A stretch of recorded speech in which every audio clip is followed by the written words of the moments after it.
Okay, so today we'll start our second topic of the unit 2, which is law of contract. और इस topic के अंदर हमें जो पढ़ना है वो है इंडियन कॉन्ट्रैक्ट एक्ट ऑफ 1872। अब इस टॉपिक को आपको पढ़ना ज़रूरी इसलिए भी है क्योंकि अगर आपने कॉमर्स लिया हुआ है खासकर, तो इसको आपको कभी ना कभी पढ़ना ही पड़ेगा।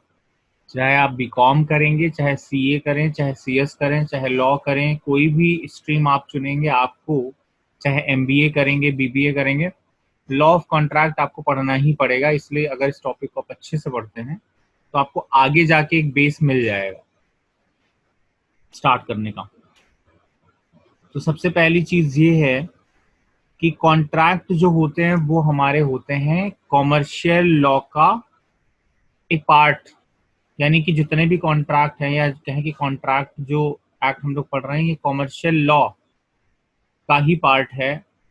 और कॉमर्शियल लॉ जो होते हैं वो सारे कॉमर्शियल ट्रांजैक्शंस को रेगुलेट करते हैं, गवर्न करते हैं।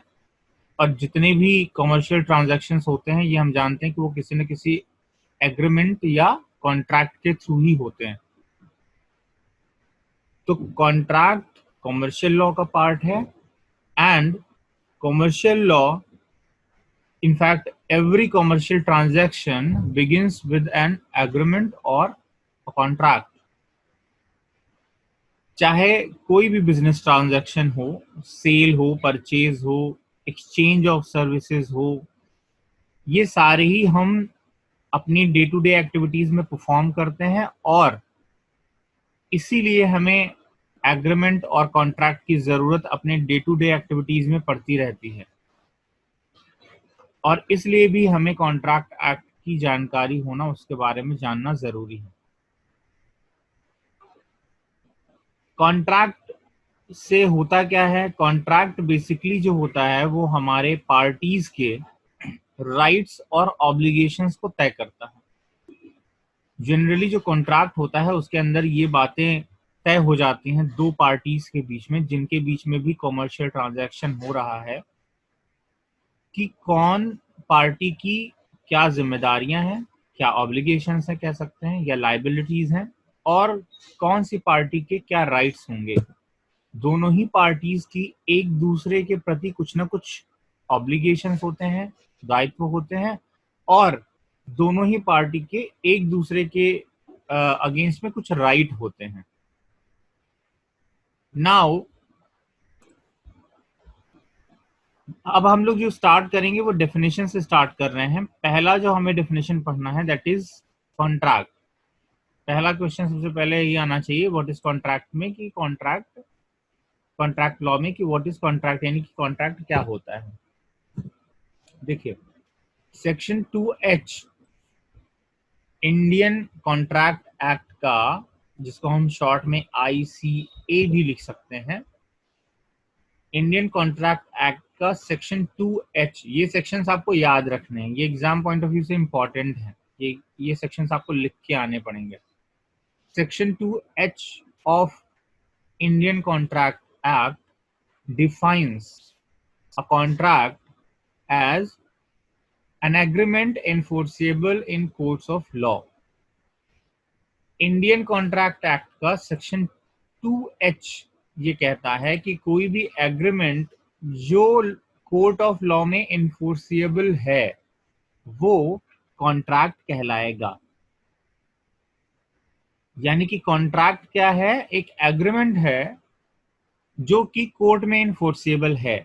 इसका ये मतलब होगा कि कुछ ऐसे एग्रीमेंट भी होंगे जो कि कोर्ट में इन्फोर्सिएबल नहीं होंगे। तभी तो ऐसा कहना पड़ रहा है कि वो एग्रीमेंट जो कोर्ट में इन्फोर्सिएबल हैं उनको कॉन्ट्रैक्ट कहा जाता है। तो यहाँ से दो बातें निकल के सामने आई। एक तो ये कि कॉन्ट्रैक्ट क्या है, दूसरा ये कि कुछ ऐसे एग्रीमेंट्स भी होंगे जो कि कॉन्ट्रैक्ट नहीं होते हैं, यानी कि जो कि कोर्ट में एनफोर्सेबल नहीं होंगे। तो ऐसे एग्रीमेंट्स के बारे में भी हम थोड़ी देर में डीपली देखेंगे। दूसरी चीज जो है enforceable in court of law, इसका मीनिंग क्या हुआ? इसका मतलब ये हुआ कि अगर जो एग्रीमेंट हुआ है वो पूरा नहीं किया जाता है।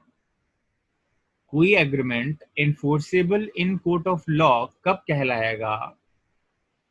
वो तब कहलाएगा जबकि अगर एग्रीमेंट के टर्म्स एंड कंडीशंस, यानी जो दोनों पार्टीज ने आपस में राइट्स और लायबिलिटीज तय की हैं, अगर उनमें से कोई एक पार्टी अपनी लायबिलिटी को पूरा ना करे तो दूसरा पार्टी कोर्ट में उसके ऊपर केस कर सकता है, उसको पूरा करवाने का केस कर सकता है, उससे कंपनसेशन का दावा कर सकता है कि इन्होंने अपना एग्रीमेंट पूरा नहीं किया, इसलिए हमें ये नुकसान हो गया, हमें कंपनसेशन चाहिए।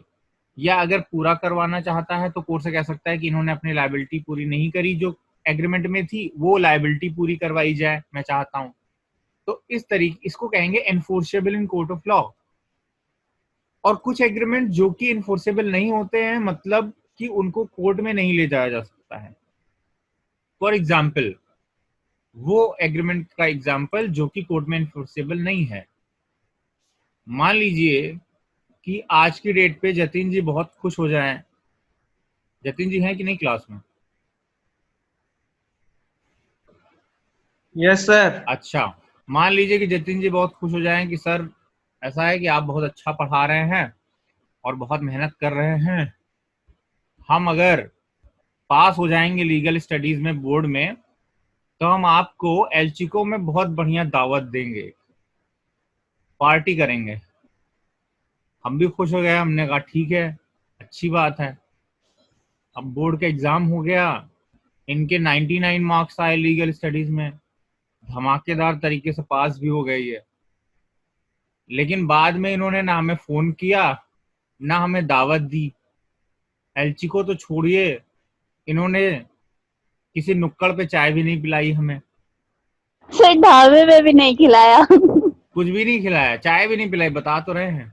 और ना ही हमें बताया फोन करके कि सर मैं तो पास हो गया इतने अच्छे नंबर से, 99 मार्क्स आए हैं, एक गलती हमसे हो गई थी, एक नंबर कट गया मेरा, और मैं बहुत खुश हूँ और आज शाम को एलचिको में आपको आना है। ऐसा इनको बोलना चाहिए था, लेकिन इन्होंने फोन ही नहीं किया, पूछा ही नहीं। हमें दूसरे लोगों से पता चला, श्रेयांशी ने हमें बताया फोन करके कि सर जतिन के 99 मार्क्स आए, वो तो आपको सबके सामने कह रहा था कि एलचिको में दावत देंगे, आज तो आपकी दावत होगी, तो दाढ़ी वाड़ी बनवा लीजिए। तो हमने कहा कि उसने तो फोन ही नहीं किया। तो क्या हम जतिन जी के ऊपर केस कर सकते हैं? क्या लगता है आपको? No sir. No sir, sir किस बात नो का सर, केस होगा? हाँ रिटन बस, कॉन्ट्रैक्ट थोड़ी ना है। हाँ लेकिन आप ये अगर समझ रहे हैं कि कॉन्ट्रैक्ट हमेशा रिटन होता है तो वो आपकी गलती है। कॉन्ट्रैक्ट ओरल भी हो सकता है। अगर आपने किसी से ओरली के, जैसे आप दुकान पे गए, आपने कोई सामान खरीदा, उसको पैसा दिया, आपके उसके बीच में कॉन्ट्रैक्ट हो गया, भले वो कॉन्ट्रैक्ट कागज में लिखा हो या नहीं लिखा हो, तो कॉन्ट्रैक्ट ओरल भी होता है, इम्प्लाइड भी होता है, रिटन भी होता है।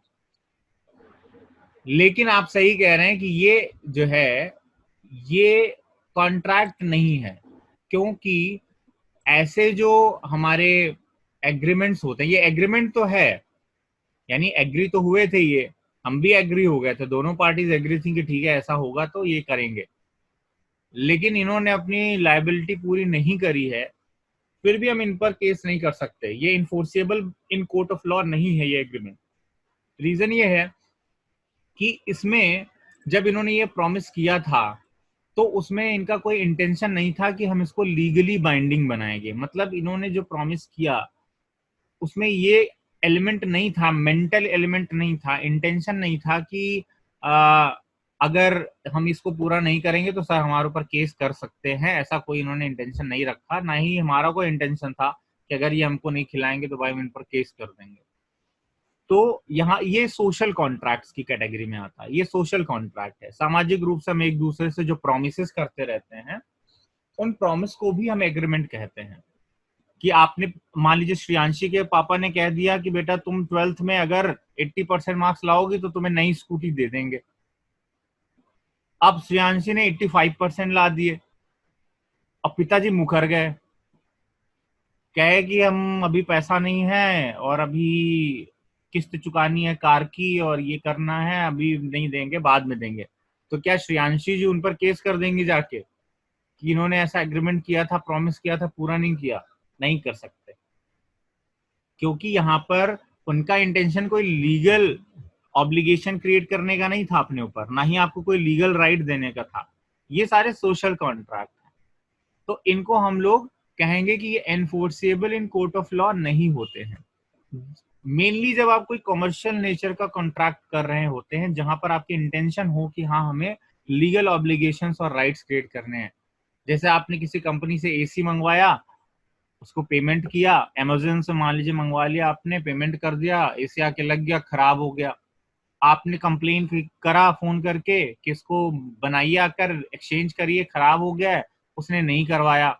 तो आपका वहां पर, क्योंकि खरीदते वक्त आपका था इंटेंशन कि हाँ लीगल ऑब्लिगेशन होगा, अगर नहीं करेगा तो आप कोर्ट में जा सकते हैं, आप उसको एक्सचेंज करवा सकते हैं, कोर्ट से कंपनसेशन भी ले सकते हैं अलग से एक्स्ट्रा जो आपको दिक्कत। यहाँ पर इंटेंशन देखा जाएगा कि अगर आपका इंटेंशन है लीगल ऑब्लिगेशंस क्रिएट करने का, लीगल राइट्स क्रिएट करने का, तो वो enforceable in court of law माना जाएगा।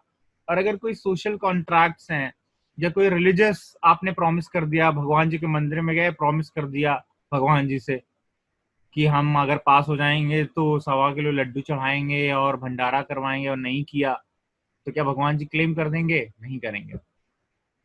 तो इस तरह के कॉन्ट्रैक्ट्स, इस तरह के एग्रीमेंट्स, इस तरह के एग्रीमेंट्स जो कि लीगली बाइंडिंग होते हैं या जो enforceable in court of law होते हैं, उनको हम कॉन्ट्रैक्ट कहेंगे। यानी कि सारे एग्रीमेंट्स कॉन्ट्रैक्ट नहीं होते हैं, केवल वही एग्रीमेंट कॉन्ट्रैक्ट होते हैं जो कि enforceable in court of law होंगे। उसके बाद देखिए दूसरी डेफिनेशन लिखिए कि भाई every promise and every set of promises, ये एक्चुअली यहां पर लिखा नहीं है भाई, ये डेफिनेशन है एग्रीमेंट की। आर, इसको लिख देते हैं, कंप्लीट कर देते हैं, are called agreement. Every promises and every set of promises forming the consideration for each other are called agreements। हमने पढ़ा कि एग्रीमेंट जो enforceable by court of law होते हैं वो कॉन्ट्रैक्ट होते हैं। तो अब अगला क्वेश्चन, अगर एग्रीमेंट डिफाइन करना हो कि एग्रीमेंट क्या होते हैं, तो एग्रीमेंट वो सारे प्रोमिसेस होते हैं या सेट ऑफ प्रोमिसेस होते हैं जो जिसमें की कंसिडरेशन होता है। देखिए जैसे कि प्रॉमिस की बात है, तो प्रॉमिस में दो एलिमेंट्स आएंगे, एक ऑफर होगा और एक एक्सेप्टेंस होगा। आप जैसे कि जतिन जी ने हमको ऑफर किया था, उन्होंने खुद कहा था कि सर ऐसा हम करेंगे अगर हमारे मार्क्स अच्छे आ गए तो, और हमने एक्सेप्टेंस दे दी थी उस बात पे कि ठीक है अगर आप पास हो जाइएगा तो फिर हमें ट्रीट दीजिएगा। तो यहाँ पर उन्होंने क्या किया, ऑफर किया और हमने उसको एक्सेप्ट कर लिया, तो वो बन गया प्रॉमिस। इसी तरीके से सेट ऑफ प्रोमिसेस भी हो सकते हैं। सेट ऑफ प्रॉमिस मतलब कि हमारी तरफ से भी कोई प्रॉमिस हो और उनकी तरफ से भी कोई प्रॉमिस हो। जैसे श्रेयांशी ने अपने पिताजी से कहा था कि ठीक है पापा, हम जो है 80% से ज्यादा मार्क्स लाएंगे, और उनके फादर ने कहा था कि ठीक है हमारी तरफ से प्रॉमिस है कि अगर तुमने लाया तो हम तुम्हें एक नई स्कूटी देंगे। तो यहाँ प्रॉमिस और सेट ऑफ प्रोमिसेस मतलब एक तरफ से भी प्रॉमिस हो सकता है, दूसरी तरफ से एक्सेप्टेंस हो केवल, या दोनों पार्टीज एक दूसरे से कुछ प्रॉमिस करें। तो अगर प्रॉमिस या सेट ऑफ प्रॉमिस होते हैं जिनमें कंसिडरेशन होता है, कंसिडरेशन का मतलब होता है जो एक दूसरी पार्टी आपस में तय कर रहे हैं पे करने के लिए, देने के लिए। ठीक है, आपने किसी शॉपकीपर से कोई चीज अगर मान लीजिए प्रॉमिस किया कि हम आपको पेमेंट 6 महीने बाद देंगे और हमें ये आप डिलीवर कर दीजिए, उसने प्रॉमिस किया ठीक है हम आपको इस डेट को डिलीवर कर देंगे ये सामान, तो आपके लिए कंसिडरेशन क्या है, वो आइटम जो वो डिलीवर करेगा, वो प्रोडक्ट जो वो डिलीवर करेगा, और उसके लिए कंसिडरेशन क्या होगा, आप जो उसको पेमेंट करेंगे वो उसके लिए कंसिडरेशन है। तो कंसिडरेशन जो दोनों पार्टियों को एक दूसरे से हासिल हो रहा है, जैसे श्रेयांशी के पापा के लिए कंसिडरेशन होगा 80% से ज्यादा मार्क्स, और श्रेयांशी के लिए कंसिडरेशन होगा स्कूटी। तो कंसिडरेशन मतलब दोनों पार्टीज जो कि प्रॉमिस कर रही हैं उनको जो हासिल होता है उस एग्रीमेंट के थ्रू, वो होता है consideration. Every promise and every set of promises forming the consideration, जिसमें कि कंसिडरेशन होते हैं, ऐसे प्रोमिसेस एग्रीमेंट कहलाते हैं। ये सेक्शन 2E का कहना है। ये भी इंडियन कॉन्ट्रैक्ट एक्ट का सेक्शन है।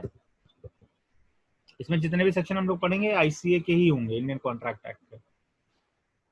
अब हमने पढ़ा कि एग्रीमेंट जो enforceable in court of law होते हैं वो कॉन्ट्रैक्ट कहलाते हैं। फिर हमने पढ़ा कि एग्रीमेंट क्या होता है, जो भी प्रोमिसेस या सेट ऑफ प्रोमिसेस होते हैं जिनमें कि कंसिडरेशन होता है एक दूसरे के लिए, वो एग्रीमेंट कहलाते हैं। अब ये प्रॉमिस क्या होता है इसको भी क्लियर किया गया है सेक्शन 2B में।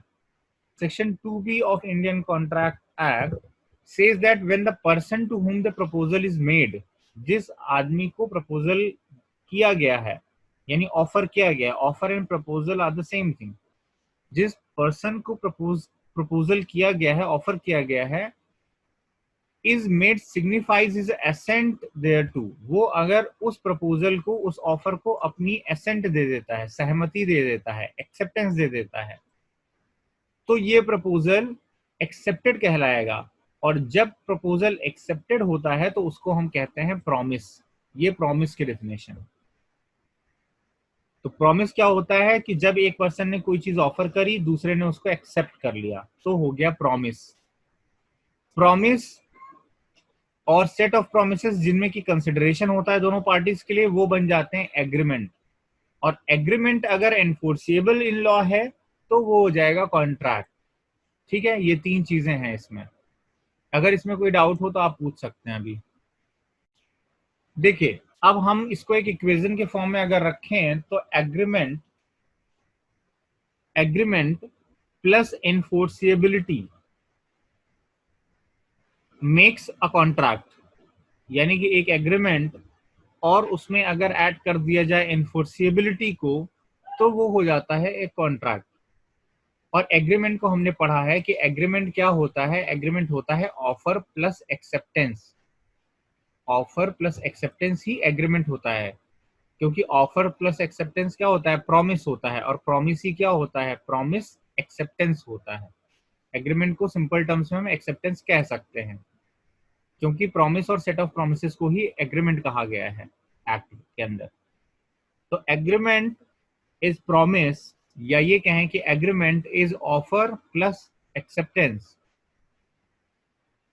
फिर इन्फोर्सिबिलिटी, अगर इस एग्रीमेंट में इन्फोर्सिबिलिटी का एलिमेंट होगा तो ये क्या बन जाएगा, कॉन्ट्रैक्ट बन जाएगा। तो इन्फोर्सिबिलिटी के एलिमेंट के लिए देखिए कुछ चीजें जरूरी हैं जो दी हुई हैं। ठीक है, जैसे सबसे पहली चीज दी है जो आपने पढ़ा कि intention to enter into legally binding relation. जरूरी है कि दोनों पार्टीज का इंटेंशन हो लीगली बाइंडिंग रिलेशन में। जैसे कि आपका सोशल कॉन्ट्रैक्ट का एग्जांपल था, उसमें कोई लीगली बाइंडिंग रिलेशन में एंटर करने का इंटेंशन नहीं था, वो केवल एक सोशल कॉन्ट्रैक्ट था, एक सोशल प्रॉमिस था, तो उसमें इन्फोर्सेबिलिटी नहीं है। कंसिडरेशन, अगर उस कॉन्ट्रैक्ट के अंदर कंसिडरेशन है, एक दूसरे को कुछ पे करने का, कुछ देने का प्रॉमिस किया जा रहा है, तो कंसिडरेशन होना जरूरी है। और कंसिडरेशन को अभी हम डिटेल में पढ़ेंगे तो देखेंगे कि कंसिडरेशन भी लीगल होना चाहिए, इलीगल कंसिडरेशन नहीं होना चाहिए। ठीक है, किसी को मारने का प्रॉमिस कर दीजिए आप बदले में, किसी की यहाँ से चोरी करने का प्रॉमिस कर दीजिए। ठीक है, कोई भी इलीगल प्रॉमिस नहीं कर सकते, इलीगल कंसिडरेशन का प्रॉमिस नहीं हो सकता है, लीगल कंसिडरेशन होना चाहिए। Parties must be competent, contract में जरूरी है कि पार्टी जो वो कॉम्पिटेंट हो। कॉम्पिटेंसी जो हमने ट्रांसफर ऑफ प्रॉपर्टी एक्ट में पढ़े थे, वो कॉम्पिटेंसी कॉन्ट्रैक्ट एक्ट की ही कॉम्पिटेंसी थी। उसमें हमने पढ़ा था 18 ईयर्स या उससे ज्यादा का होना चाहिए, यानी कि माइनर नहीं होना चाहिए। सेकेंड कॉम्पिटेंसी आपने पढ़ा था साउंड माइंड होना चाहिए।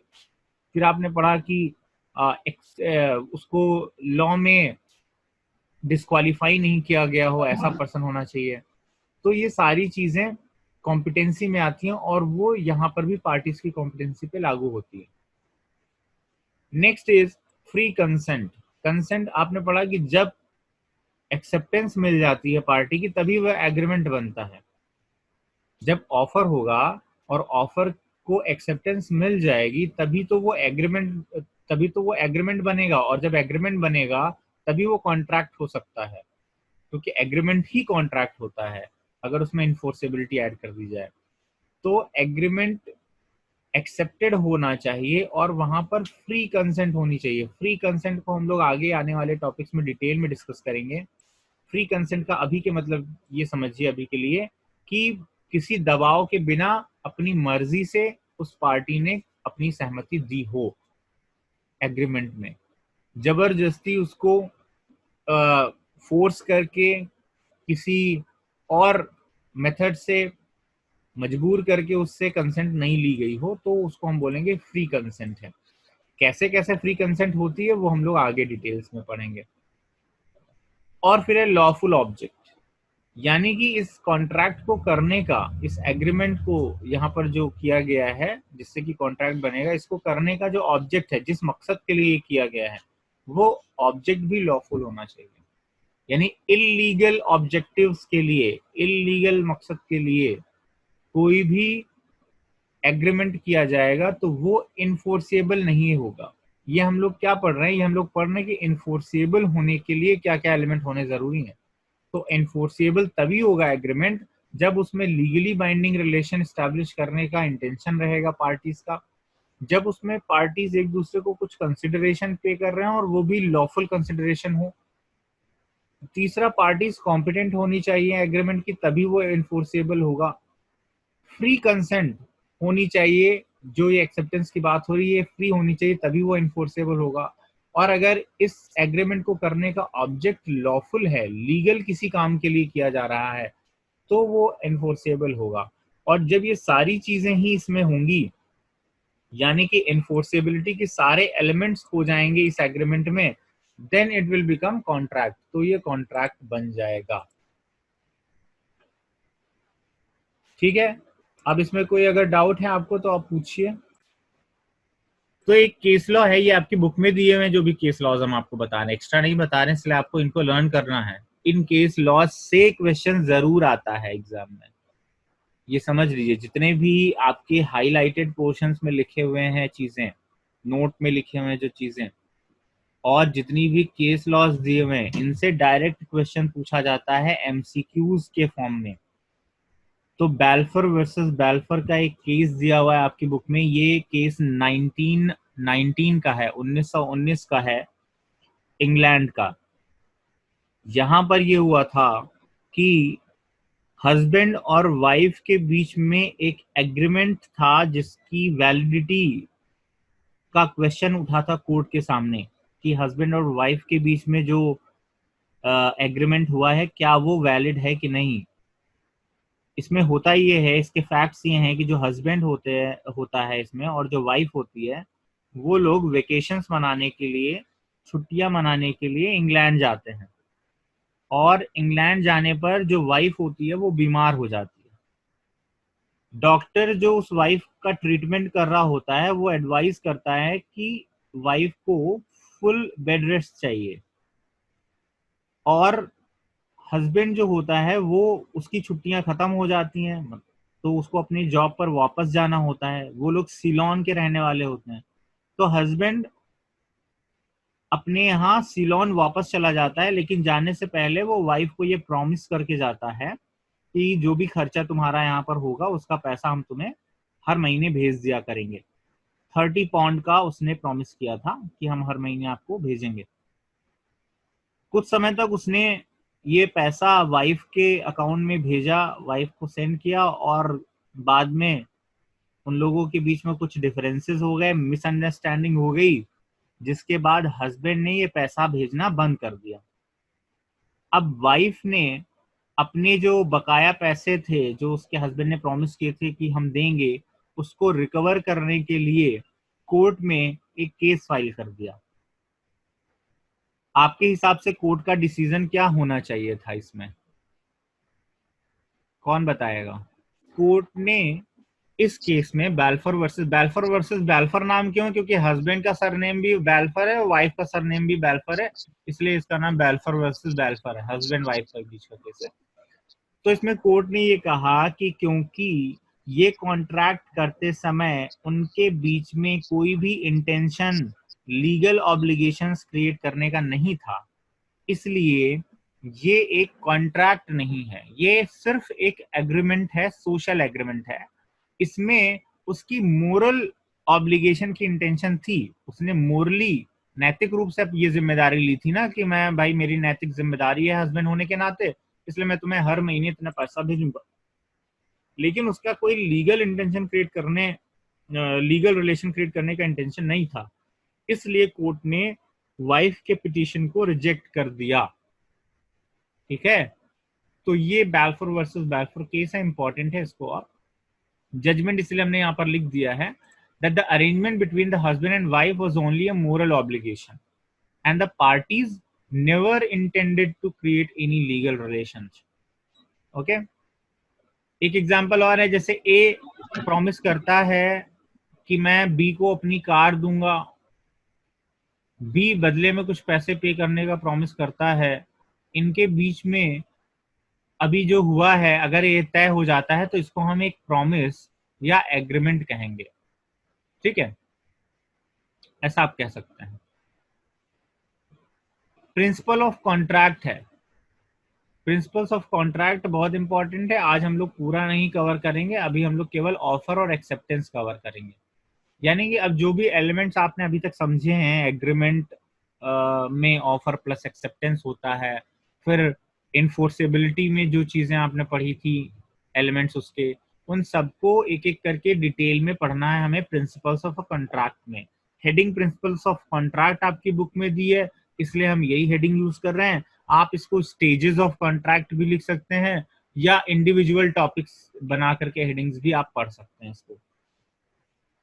तो इसके अंदर सबसे पहली चीज जो होती है, क्योंकि कॉन्ट्रैक्ट बनने के लिए सबसे पहले उसे एग्रीमेंट बनना पड़ेगा, फिर उसके बाद उसको एनफोर्सेबल होना पड़ेगा और तब वो कॉन्ट्रैक्ट बनेगा। तो पहले हम एग्रीमेंट वाले पार्ट को ही हैंडल कर रहे हैं, एग्रीमेंट को ही ट्रीट कर रहे हैं। तो एग्रीमेंट में हमने ये पढ़ा था कि एग्रीमेंट में दो चीजें होती हैं, ऑफर और एक्सेप्टेंस। तो पहले प्रिंसिपल ऑफ ऑफर क्या है कॉन्ट्रैक्ट के अंदर वो देख लीजिए। देखिए प्रिंसिपल ऑफ ऑफर में क्या है, ऑफर या प्रपोजल पहला स्टेप होता है किसी भी कॉन्ट्रैक्ट का। जब कोई पर्सन अपनी विलिंगनेस सिग्निफाई करता है, यानी अपनी विलिंगनेस जाहिर करता है किसी व्यक्ति को कि हम ये काम करेंगे या ये नहीं करेंगे, अगर वो अपनी विलिंगनेस जाहिर करे कि हाँ मैं ये करना चाहता हूँ या ये मैं नहीं करूंगा, तो इसको ऑफर कहलाएगा। जैसे कि जतिन ने हमको ऑफर किया था कि सर मैं ऐसा करना चाहता हूँ, मैं बहुत खुश होऊंगा उस समय, इसलिए मैं आपको ट्रीट देना चाहता हूँ। तो इन्होंने अपनी विलिंगनेस जाहिर करी थी, इसको कहेंगे कि इन्होंने हमें ऑफर किया था। अब ये ऑफर जो है, इसको करते समय जो पर्सन ऑफर कर रहा होता है उसको कहते हैं ऑफरर, और जिस पर्सन को ऑफर किया जाता है वो होता है ऑफरी।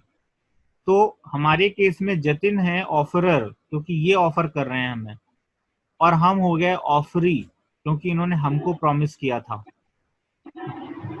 अब the offer given must with an intention to create a legal relationship, हालांकि इनका जो इंटेंशन था वो लीगल रिलेशनशिप का नहीं था, लेकिन अगर कॉन्ट्रैक्ट फॉर्म करना है तो हमने पढ़ा है कि कॉन्ट्रैक्ट फॉर्म करने के लिए जरूरी है कि उस समय इंटेंशन जो हो वो लीगल रिलेशनशिप क्रिएट करने का होना चाहिए। लीगल रिलेशनशिप कॉन्ट्रैक्ट इंटेंशन होना चाहिए लीगल रिलेशनशिप एस्टैब्लिश करने का, तभी वो कॉन्ट्रैक्ट माना जाएगा। ओके, अब इसके बाद इसमें लिखा हुआ है एक्सेप्टेंस। तो ऑफर या प्रपोजल के बारे में क्या पढ़ा कि ऑफर जब कोई पर्सन अपनी विलिंगनेस जाहिर करता है, अपनी इच्छा जाहिर करता है कि मैं ये करना चाहता हूँ या ये मैं नहीं करना चाहता हूँ, दो चीजें हो सकती हैं, निगेटिव ऑफर भी हो सकता है, पॉजिटिव ऑफर भी हो सकता है। ठीक है, कि भाई अगर मान लो श्रेयांशी के फादर ने कहा कि तुम बहुत बाहर घूमने जाती हो और पढ़ाई में टाइम कम देती हो, तो तुम पढ़ाई में अगर समय ज्यादा दोगी तो मैं तुम्हें ये इनाम में दूंगा, नया मोबाइल फोन दे दूंगा। तो इन्होंने कहा कि ठीक है मैं कल से अब घूमने नहीं जाऊंगी, फ्रेंड्स के यहाँ नहीं जाऊंगी, अब मन लगा के पढ़ूंगी। तो ये नेगेटिव रिस्पॉन्स हो गया, नेगेटिव प्रॉमिस हो गया, नहीं करने का इन्होंने प्रॉमिस कर दिया। ठीक है, ऐसा भी हो सकता है, इसीलिए लिखा हुआ है not to do. Not to do से कंफ्यूज हो जाते हैं आप लोग, इसलिए समझा रहे हैं। कोई काम करने या कोई काम नहीं करने का, दोनों का ऑफर हो सकता है। कि अगर आपने कोई विलिंगनेस जाहिर कर रहा है, आप अपनी विलिंगनेस जाहिर कर रहे हैं कि मैं ऐसा करूंगा या मैं ऐसा नहीं करूंगा, तो वो दोनों ही ऑफर में आ जाएंगे। इसको ऑफर कहेंगे। जो पर्सन ऑफर करता है उसको हम ऑफरर कहते हैं, और जो पर्सन ऑफर जिसको किया जाता है बेसिकली उसको ऑफरी कहते हैं। सेकेंड टॉपिक जो है, सेकेंड प्रिंसिपल है वो एक्सेप्टेंस का प्रिंसिपल है। अच्छा, इसकी डिफिनेशन के लिए सेक्शंस भी दिए हुए हैं, अगर आप चाहें तो सेक्शन देख सकते हैं। सेक्शन 2A में ऑफर दिया हुआ है और सेक्शन 2B में एक्सेप्टेंस को दिया हुआ है। एक्सेप्टेंस क्या होता है? Acceptance is basically an assent, यानी एक सहमति है, या कंसेंट भी कह सकते हैं। कंसेंट है जो कि किसी ऑफर को ऑफरी देता है, यानी कि जब ऑफरी को, जिसको कि ऑफर किया जा रहा है, उसको वो ऑफर मिला, तो उस ऑफर को अगर वो अपनी कंसेंट देता है तो हम बोलेंगे कि एक्सेप्टेंस दे दिया, एक्सेप्टेंस देना हुआ उसको। एसेंट या कंसेंट जब कोई ऑफरी अपनी जाहिर कर देगा उस ऑफर के लिए तो बोलेंगे एक्सेप्टेंस हो गया। सेक्शन 2B में लिखा हुआ है ये। इससे क्वेश्चन बन चुका है बोर्ड में और ये इंपॉर्टेंट है। एक्सेप्टेंस से रिलेटेड एक केस लॉ भी है आप में। देखिए लिखा है, A expresses his willingness to sell his cottage to B. A ने अपनी कॉटेज सेल करने का विलिंगनेस जाहिर करी, अपनी इच्छा जाहिर करी बी के सामने। ए ने बी से कहा कि मैं अपना कॉटेज सेल करना चाहता हूं 5 लाख रुपए में। ठीक है, तो ए यहां पर क्या हो गया? ए हो गया यहां पर ऑफरर और बी यहां पर हो गया offeree. Here as willingness is called offer, यहां पर प्लस साइन लग गया, ये एच है। हियर यहां पर ए की जो विलिंगनेस है वो ऑफर कहलाएगी। ए ऑफरर है और बी ऑफरी है। बी इस ऑफर को एक्सेप्ट कर लेता है, मान लीजिए एक्सेप्ट कर लेता है परचेज करने के लिए कॉटेज को, कहता है कि ठीक है हम खरीद लेंगे 5 लाख रुपए में। तो ये जो बी ने अपनी कंसेंट दी है खरीदने के लिए वो हो गया एक्सेप्टेंस, इसको बोलेंगे एक्सेप्टेंस। और जब ए का ऑफर बी ने एक्सेप्ट कर लिया, जैसे ही एक्सेप्ट किया ये क्या बन गया? एक एग्रीमेंट बन गया। ए और बी के बीच में हो गया एग्रीमेंट। ए ने ऑफर किया कि हम अपना कॉटेज सेल करेंगे 5 लाख रुपए में, बी ने उसको एक्सेप्ट कर लिया। एक्सेप्ट करते ही ये क्या हो गया? एक एग्रीमेंट बन गया। ठीक है, अब कुछ नोट लिखा हुआ है इंपॉर्टेंट, देखिए। An offer and acceptance must be communicated to the other person. अगर आप कोई ऑफर कर रहे हैं या कोई अगर आप एक्सेप्टेंस दे रहे हैं ऑफर को, तो ये आपको दूसरे पर्सन को बताना पड़ेगा। ये एक जनरल रूल है लॉ का। ठीक है, कम्युनिकेट